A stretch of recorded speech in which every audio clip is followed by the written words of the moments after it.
dari kata global atau universal, dan yang pertama kali menggunakan istilah globalisasi adalah Theodore Lacke tahun 1985. Globalisasi adalah proses sesuatu informasi, pemikiran, gaya hidup dan teknologi yang mendunia. Globalisasi identik dengan global village, yaitu di mana batas negara menjadi semakin memudar karena adanya teknologi informasi.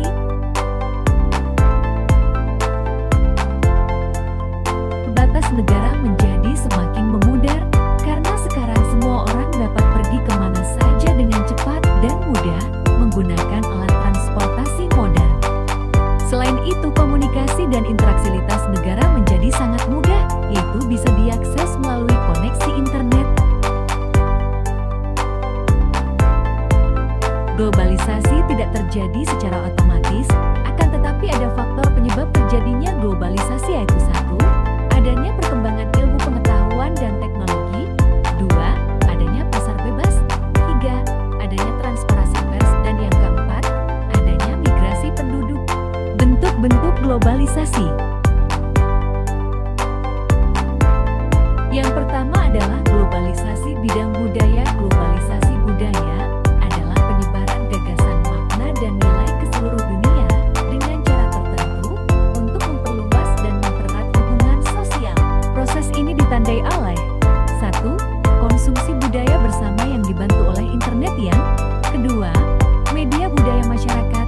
Dan yang ketiga, perjalanan luar negeri. Adapun contoh globalisasi bidang budaya, yaitu 1. Penggunaan bahasa Inggris sebagai bahasa internasional. Hal ini menjadikan semua orang belajar bahasa Inggris untuk dapat berkomunikasi dengan masyarakat dunia. 2. Cara berpakaian yang mengikuti tren fashion luar negeri dan fashion Amerika, Jepang, ataupun Korea.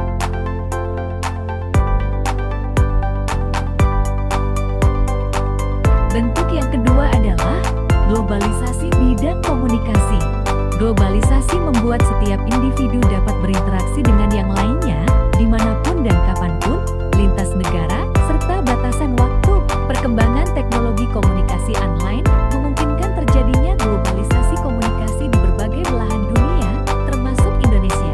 Dengan adanya globalisasi komunikasi, berbagai jenis pertukaran informasi dapat dilakukan lintas wilayah, kapanpun dan dimanapun, dengan cepat, efektif, dan efisien. Berikut adalah contoh globalisasi bidang komunikasi. Yang pertama yaitu adanya penggunaan handphone sebagai alat komunikasi. Yang kedua, adanya video call, di mana dengan video call kita tidak hanya mendengarkan suara saja, akan tetapi bisa melihat visual lawan bicara kita. Yang ketiga, adanya internet. Dan yang keempat, munculnya berita-berita digital atau berita online, dan pastinya masih banyak ya contoh-contoh yang lainnya. Selanjutnya, bentuk globalisasi yang ketiga yaitu globalisasi bidang ekonomi. Globalisasi ekonomi merupakan suatu aktivitas ekonomi dan perdagangan secara global dan terbuka.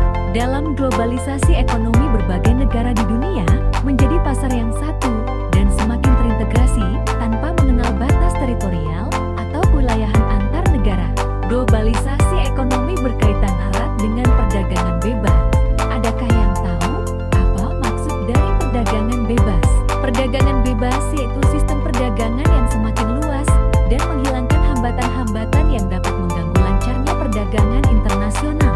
Adapun contoh dari perdagangan bebas yaitu ada AFTA, adalah asosiasi perdagangan bebas yang berada di kawasan Eropa, dan yang kedua ada FTA